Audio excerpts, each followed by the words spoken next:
IG साहब, मेरे लिए बहुत ही बुरी खबर है कि दाऊद जैसे स्ट्रीट क्रिमिनल्स को बड़े इज्जत और एहतराम के साथ जेल से रिहा कर दिया जाता है। एक दफा जेल से निकलने के बाद क्या आपको ऐसा लगता है कि वो मुहज्जिब शहरी बनेंगे? अगर आपके अरबाब इख्तियार की यही सोच है तो उन्हें अपनी सोच बदलनी पड़ेगी। दाऊद जब एक छोटा सा जुर्म करने की जुर्रत कर सकता है तो कल को बड़ी से बड़ी वारदात करने से पीछे नहीं हटेगा। ऐसे लोगों को कड़ी से कड़ी सजा देने के बजाय आप लोग एक फोन कॉल पर क्रिमिनल्स को छोड़ देते हैं। बहुत अफसोस की बात है। ठीक है, दाऊद के अगर इतने हाई प्रोफाइल लोगों के साथ ताल्लुकात हैं तो मैं भी इसका तोड़ करके छोड़ूंगी। मैंने भी कोई कच्ची गोलियां नहीं खेली।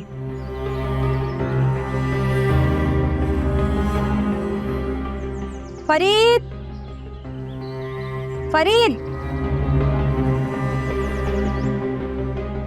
ये मैडम, गाड़ी निकलवाओ, मुझे बाहर जाना है। मैडम अभी कितने हैं?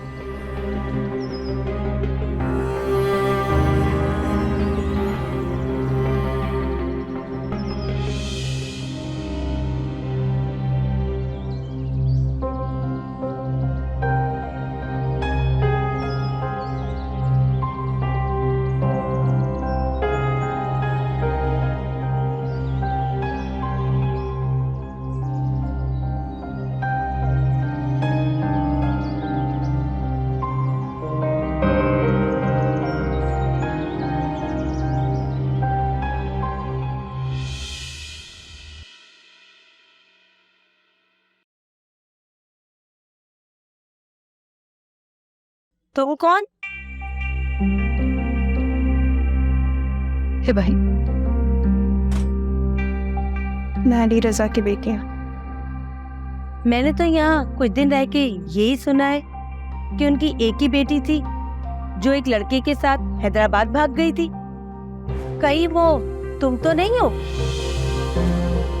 तुम्हारे शर्मिंदगी से सर झुकाने का मतलब मैं अच्छी तरह समझ गई हूँ।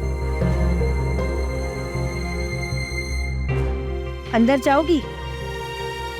आओ, तुम तो यहाँ रह सकती हो। बस मैंने शहजाद का दाखिला अपने घर में बंद किया। वो बहुत ही साजिशी लड़का था। तुम यहाँ रह सकती हो। बैठो।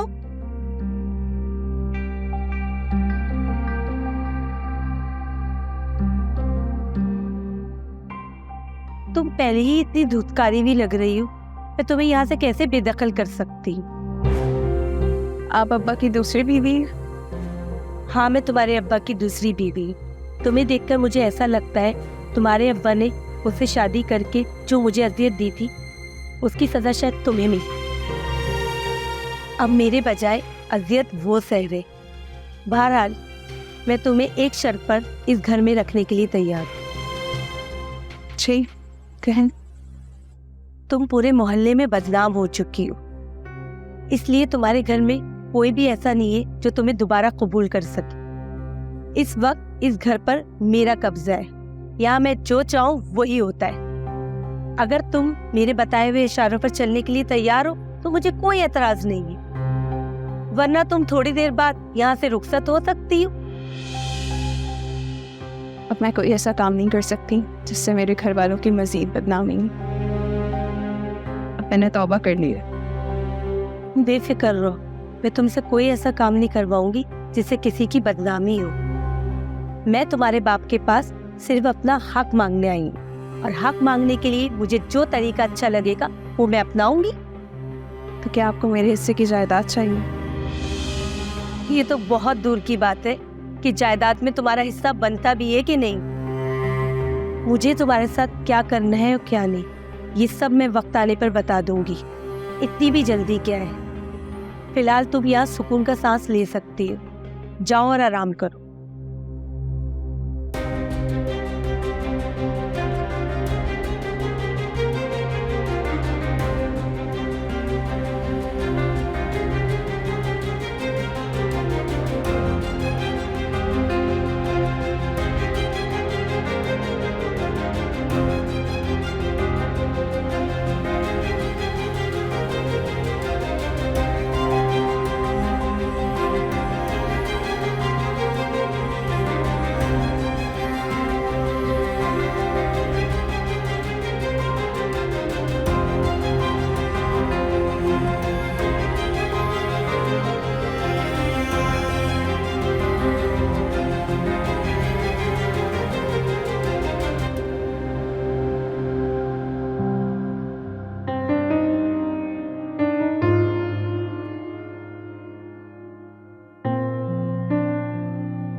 मुझे तुम्हारी मोहब्बतबाजी में कोई दिलचस्पी नहीं रही।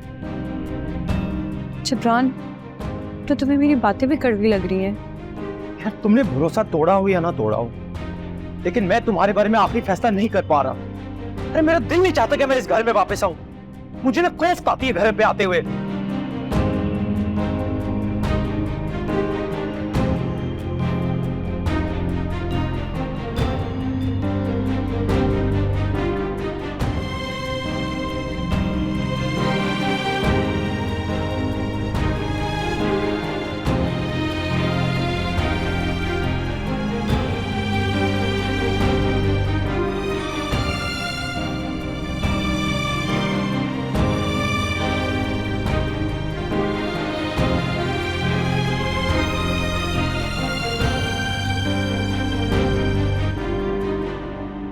अरे वाह लांगा वाह, आज तक तूने कमाल ही कर दिया।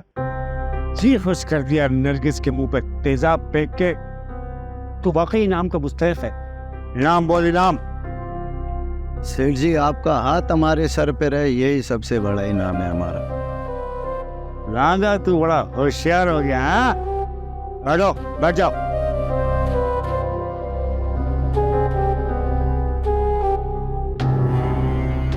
वैसे सेठ जी, अब तो जश्न होना चाहिए। अभी नहीं बच्चे, अभी मेरी एक हसरत बाकी है। नरगिस से मेरा इंतकाम पूरा हो चुका। तेजाब ने तो अब तक उसका गुरूर और तकब्बुर खाक में मिला दिया। अब तो आपने उसे कहीं का नहीं छोड़ा सेठ जी। हॉस्पिटल में एरिया रगड़ रगड़ के मर जाएगी। मैंने उसके लिए इतनी आसान मौत तजवीज़ नहीं की। आसान मौत देनी होती तो इसको गोली मरवा देता। मैं उसे ऐसी अजियत से दो चार करना चाहता हूँ कि वो मौत तू मांगे और बहुत रहा है, बस तड़प तड़प के मर जाए। सेठ जी, आप तो बहुत दूर की सोचते हैं। इसीलिए तो कामयाबी मेरे कदम चूमती है। सेठ जी, आपने तो एक और अपनी हसरत का जिक्र किया था। और क्या हसरत हो सकती है राबी के अलावा? मैंने राबी के बारे में अब कुछ और फैसला किया।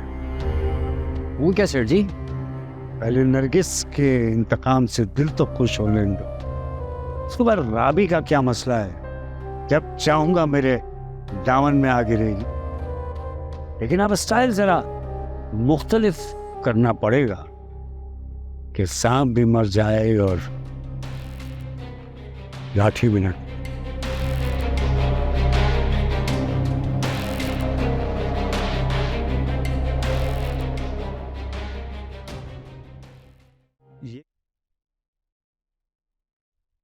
महवश के वापस आने के दो ही वजूहत हो सकती हैं।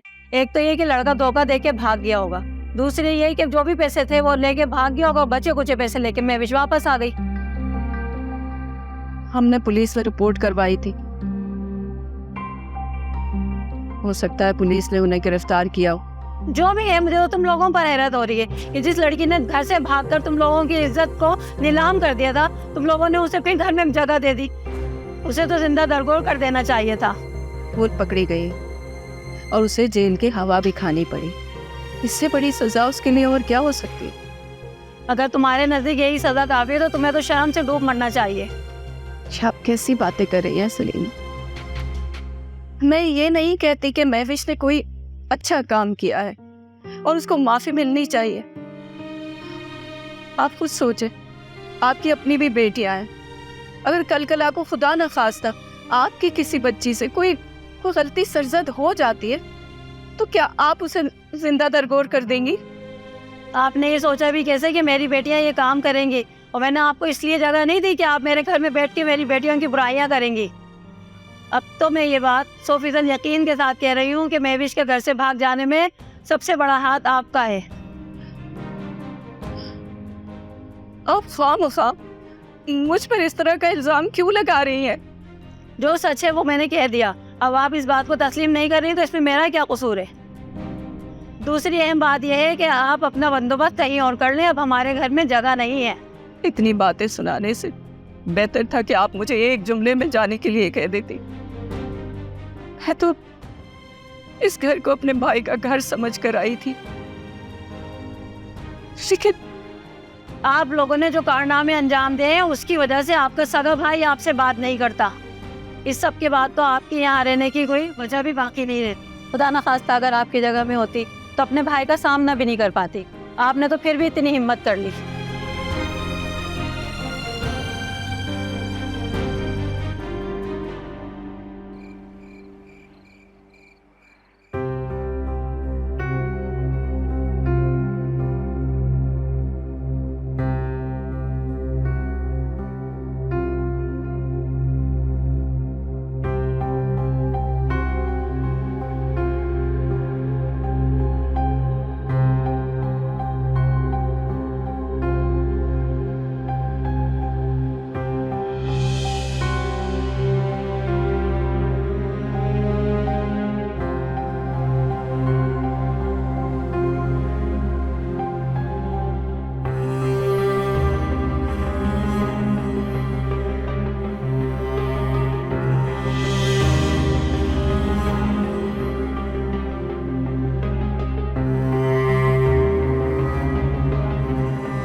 अब्बा, मैं आपको किसी किस्म का कोई धोखा नहीं दूंगी। इससे पहले भी आपने मेरी गलतियों पर पर्दा डाला था और मुझे माफ़ कर दिया। बस एक आखिरी गलती समझकर मुझे माफ़ कर दो। नहीं, माफ़ी के दरवाजे हमारे लिए बंद हो चुके। आप ऐसे नहीं कह सकते अब्बा। अगर आपने मुझे माफ़ ना किया और ऐसे ही बेरुखी अपनाते रहे तो अब्बा, ऐसे ज़िंदा रहने से बेहतर है कि मैं ख़ुदकुशी कर लूँ। इससे ही आपको चैन मिलेगा। और मुझ पर माफ़ी के सारे दरवाजे बंद करके आप यही चाहते हैं ना कि मैं ख़ुदकुशी कर लूँ? कहीं ऐसा ना होगा कि आपको मेरी मैयत पर बैठ कर रोना पड़े। अब्बा प्लीज़ रोए मत। खुद मेरी कसम है, मैं आपकी तकलीफ़ समझ सकती हूँ। मैं मज़ीद आपको किसी और तकलीफ़ में नहीं देखना चाहती। अपनी इस आखिरी गलती से मैंने बहुत कुछ सीखा है अब्बा, और आपके आखिरी माफ़ी मेरी पूरी ज़िंदगी बदल सकती है। अब्बा, मुझे माफ़ कर रहे हैं ना? मैं आपके आगे हाथ जोड़ती हूँ, प्लीज़ मुझे माफ़ कर दें। देखो मैं, अगर तुम मेरी पहली नाकामी के बाद मेरे पास महज पना लेने आई और मुझे मज़ीद रुसवाई के गड़े में डालने के इरादे हैं, तो मुझे सुकून की मौत बन है, क्योंकि अब बड़ू में अज़ियत की मौत मिलने की हिम्मत नहीं है। मैं आपसे वादा करती हूँ, मैं आज के बाद आपको कोई तकलीफ़ नहीं दूँगी। और जो माजी में मैंने आपको तकलीफ़ें दी, उन सब का अजाला करना चाहती हूँ। जब देखो मैं तुम्हें आखिरी बार अल्लाह के भरोसे माफ कर रहा हूं, लेकिन अगर अब तुमने मेरे एतमाद को ठेस पहुंचाया तो खुदकशी तुम नहीं, मैं भी लूंगा। नहीं अब्बा, ये मनहूस दिन मैं आपकी ज़िंदगी में कभी भी नहीं आने दूँगी।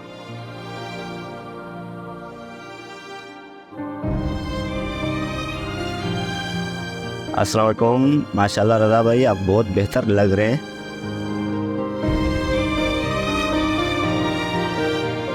हाँ, अब तो अल्लाह का शुक्र मैं बिल्कुल ठीक हूँ। अगर आप चाहें तो आप घर जा सकते हैं, हम आपको डिस्चार्ज करने के लिए तैयार हैं। मैम आप ज़रा अकाउंट चलिए, कुछ फॉर्मेलिटी से पूरी करनी है।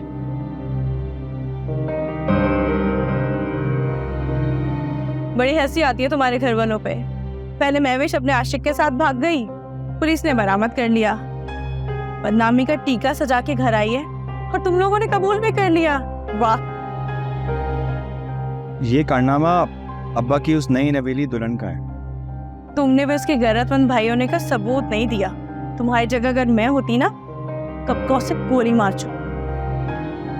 नायला, शायद तुम मेरा मजाक उड़ा रही हो। मेरी बात तुम्हें मजाक लग रही है क्या? तुम बात ही ऐसी कर रही हो। मुझे मजाक करने का कोई शौक नहीं है। महविश ने जिस घर की इज्जत को उछाला है ना, उस घर में तुम भी रहते हो। उसने तुम्हें भी दोस्तों में सर उठा के बात करने के काबिल नहीं छोड़ा है। अगर इतनी आसानी से तुमने उसे अपनी बहन का दर्जा दोबारा दे दिया, तो इससे ज्यादा शर्म की बात और क्या हो सकती है। अगर अब्बा और अम्मा ने उसको माफ कर दिया तो मेरे इनकार से उसकी सेहत पे कोई असर नहीं पड़ा। तुम्हारे अब्बा अम्मा उसे किस मुंह से माफ करेंगे?